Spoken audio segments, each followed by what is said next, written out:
अहिल्यानगर जिल्ह्यातील कोपरगाव तालुक्यातील मडी फाटा येथे स्थानिक गुन्हा शाखा अहिल्यानगर आणि कोपरगाव तालुका पोलिसांनी संयुक्त कारवाई करत 4.250 किलो गांजासह एका संशयिताला अटक केली। या कारवाईत एकूण 1,06,750 रुपयांचा मुद्देमाल जप्त करण्यात आला आहे। पोलीस अधीक्षक मुमक्का सुदर्शन यांच्या आदेशानुसार जिल्ह्यात अंमली पदार्थांविरोधात विशेष मोहीम राबवण्यात येत आहे। त्या अंतर्गत स्थानिक गुन्हा शाखेचे पोलीस निरीक्षक संतोष मुटकुळे यांच्या मार्गदर्शनाखाली पथक कोपरगाव तालुक्यात माहिती संकलित करत होते।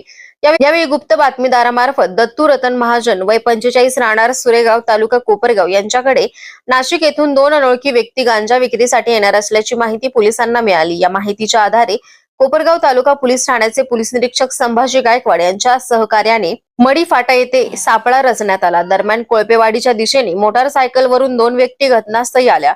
पोलिसांची चाहूल लागताच त्या दोघांनी मोटारसायकलवरून पळ काढला। मात्र घटनास्थळी उभ्या असलेल्या दत्तू महाजन याला पोलिसांनी ताब्यात घेतले।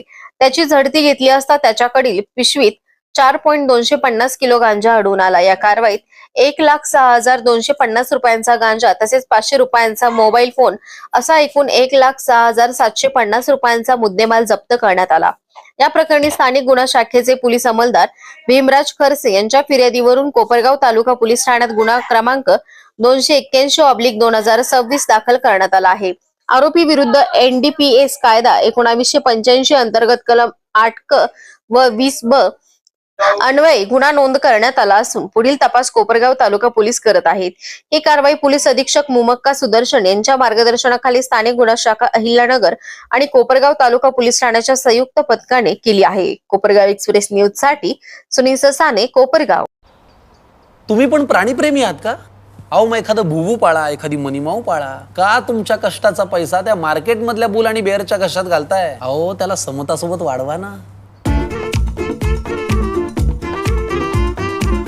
समता पतसंस्था, टेन्शन नाही, रिटर्न्स निवडा।